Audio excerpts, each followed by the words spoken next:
Welcome back, gang. It's Deltia from DeltiasGaming.com, and today's video we're going to go over how to farm the new Orsinium Gear, whether it's Trinimac, Pariah, or in my previous video, the Briarheart. There's two methods I found to doing this very easy, and I'm going to show you the first, which is getting the quest. So, there is a quest little hut, I guess, if you'd call it. Here's the Orsinium map, and here is the major town, Orsinium. Just northwest of the town, there's a little cooking fire. This is the quest giver. There's actually two. This is one. Now, there's also another one up here in Morkul, which we're going to talk about a little bit later. So, what I want you to understand is that there's 6 possible quests. There's 6 possible quests. Here's the chart for the 6 possible quests. Now that you can only pick up 1 per person, but someone else can pick it up and share it with you. So you have the possibility of doing all 6 quests per 1 character at every level. Here's the chart which labels the quest. No, I didn't get a PhD for creating charts, but this is simple and it works. Basically, there's 6 possible quests, and for whatever reason on the PC faction, the nickname you'll commonly refer to in Zone when they're typing to get other members are these: Reeking, Valplay, EDU, NB, NYZ, MAD, UD, POA.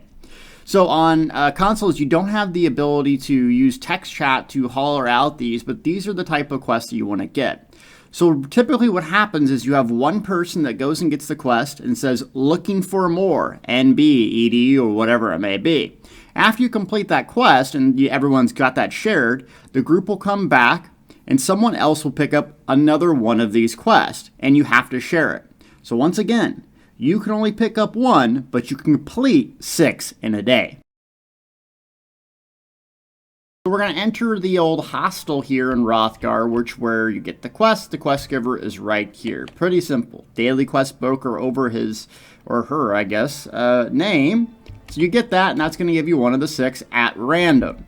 So the first quest I'm going to show you is MAD. Now, most of this stuff is pretty self-explanatory, but some of the items to get or the mobs to kill can be painful. So let me explain MAD and the tips that I found to get it done really fast. The easiest way to get the MAD quest done is to come here by the MAD Org's altar, clear up northeast.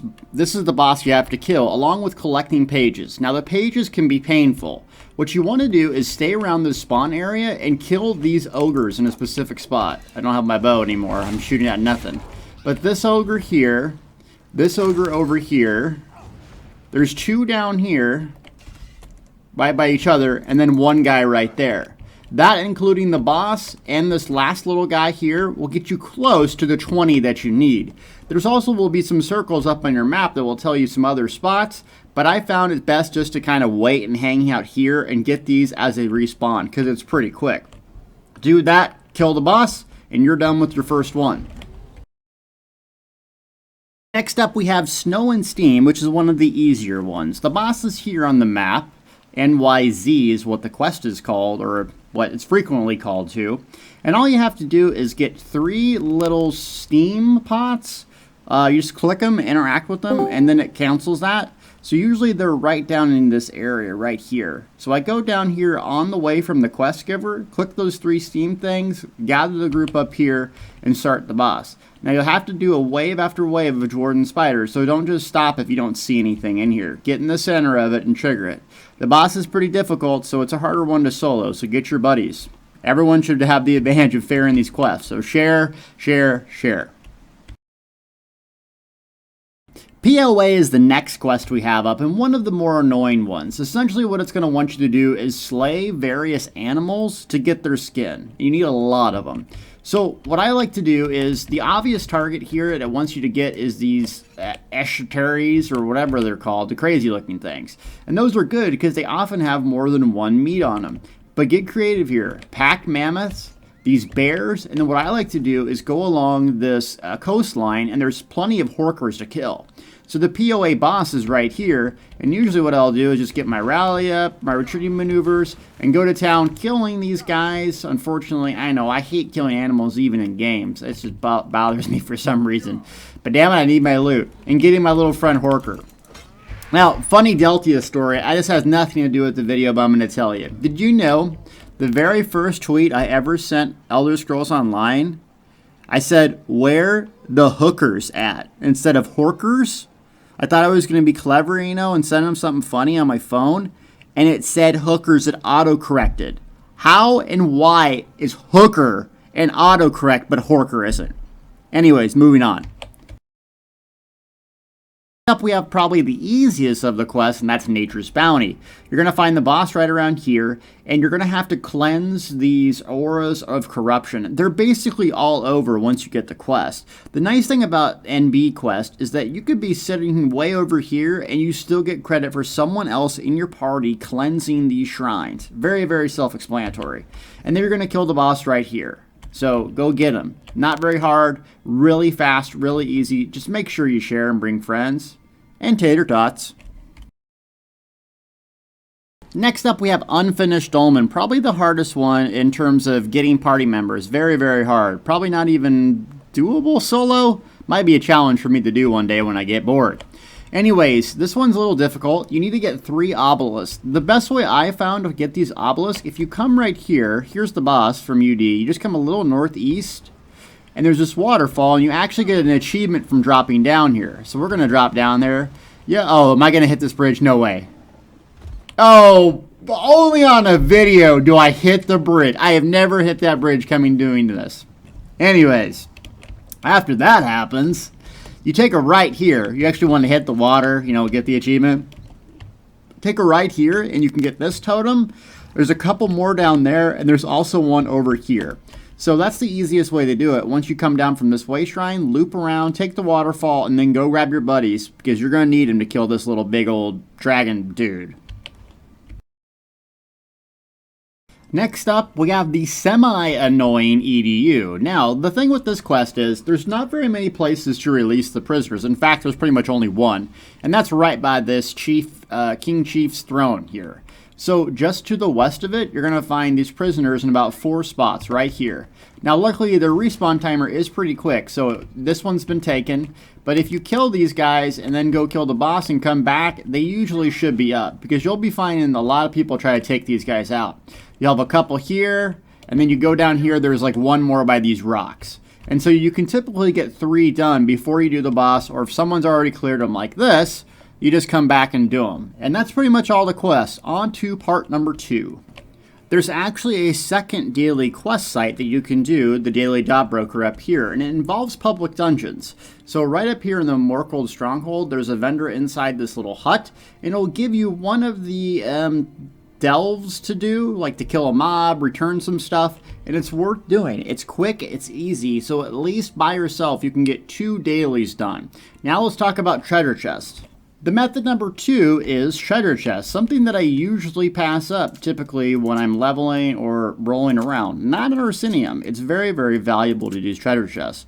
I found about a 1 to 5 rate of getting a set item by doing the quest, and about a 1 in 10, 1 in 15 to getting a set item in these treasure chests.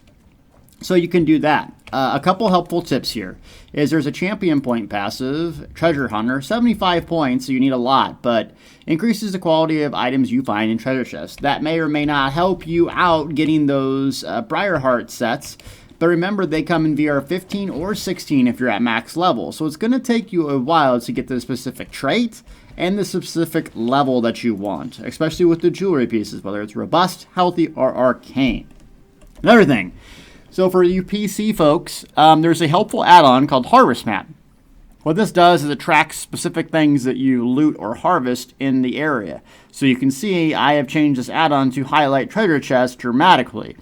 And so what I do, whether you're on PC or console or whatever, is I log into my one character on Aldemary Dominion, I'll do the dailies, and then I'll log into my character on Daggerfall Covenant, and these treasure chests will be on a different timer, because they're on different factions. So hypothetically, you could do that on 3 factions. Just rove around, bouncing back and forth through treasure chest spots.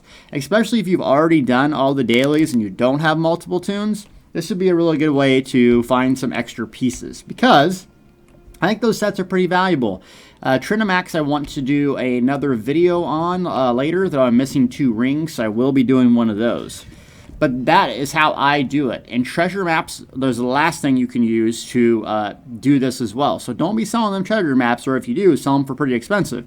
because they can get these set items as well. So 3 strong sets. This is how I did it to farm that gear. I'm still looking for Trinimacs. Last thing, my mama always told me don't be a beggar, but I'm going to ask the community. If you guys like the Best in Slot video series and you have extra materials, think about sending them to me in-game. I would really appreciate it. The things I'm looking for in-game on the PC specifically are just the new VR16 materials. So rubedite ingots, the leather, rubido leather, the silk, the ancestor silk, the sanded ruby ash, any of the upgrade materials. I have some of this stuff, but like Drew Wax.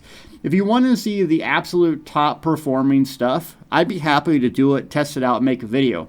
The problem is that it takes me so long to make money and do all that stuff that if you have just a bit extra, I would really, really, really appreciate it. You don't have any, I totally get it, but it does help me. It saves me a lot of time, lets me play the game and get a lot more videos instead of farming materials. So, with that being said, I hope you guys learned something from this because, yeah, I really enjoyed farming this stuff. It's kind of quiet and fun to do. So I am liking Orsinium more than I had in the past. I'm seeing its value. And Nemiro's Rod on video, baby. Give me that spell power. Thank you so much for watching. Hopefully we'll get a nice, cool little video out to you tomorrow working on some Templar builds. Thank you for watching. Subscribe. Leave me a comment if you have another tip that someone from the community could use that I didn't cover. Thank you so much.